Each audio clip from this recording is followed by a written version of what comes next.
Hello everyone, Lynn Thurgood here with your next segment of OWA Live. I'm just kidding. My name is Brandon Thurgood. But today we're going to be talking about identity theft and what you can do to protect yourself from being a victim of identity theft. One of the most common things that we see nowadays is the saving of passwords online. Right? It's very easy. You just get prompted to save your password and you don't have to remember. You log in and you're set and good to go. So that's the first step. One is to not constantly, but every 6 months or so, reevaluate your passwords. It's easy to have the same password for everything, and that is actually how a lot of identity theft occurs, because we keep a lot of private information online protected by a password. So make sure that you're aware, and if you see that your password was leaked in some type of online data breach, to make sure that you update your passwords on a regular basis. Next thing that you want to do is you want to check your credit report.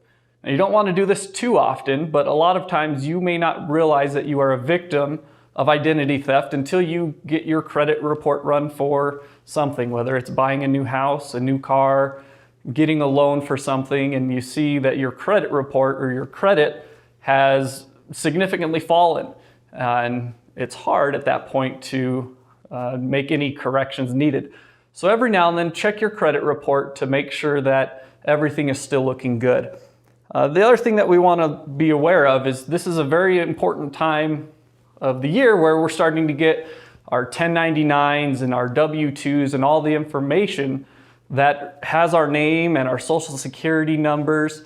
Tax time is a very hot spot time for people to misplace information, and these documents have some very personal information on it. The 1040, for instance, when you file your taxes, that's how a lot of times your identity may be stolen.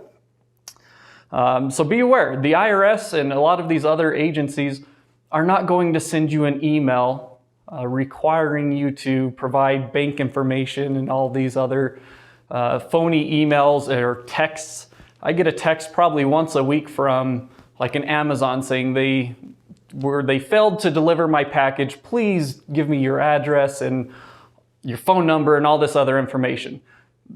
These are ways that people are trying to steal your identity. So be very careful. They're becoming more and more sophisticated with their approach. And so if it seems a little fishy, it is.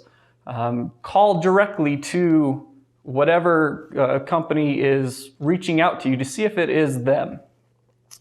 And don't call the number that's provided on the text. Look it up yourself, because if you're calling the number they provide, then more than likely that's just a part of their plan.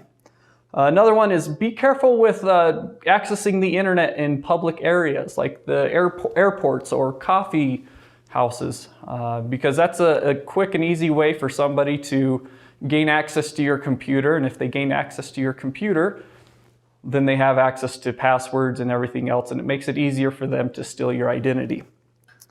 One of the things that you can do when you're accessing a website is you look for the letters before HTTP. Right?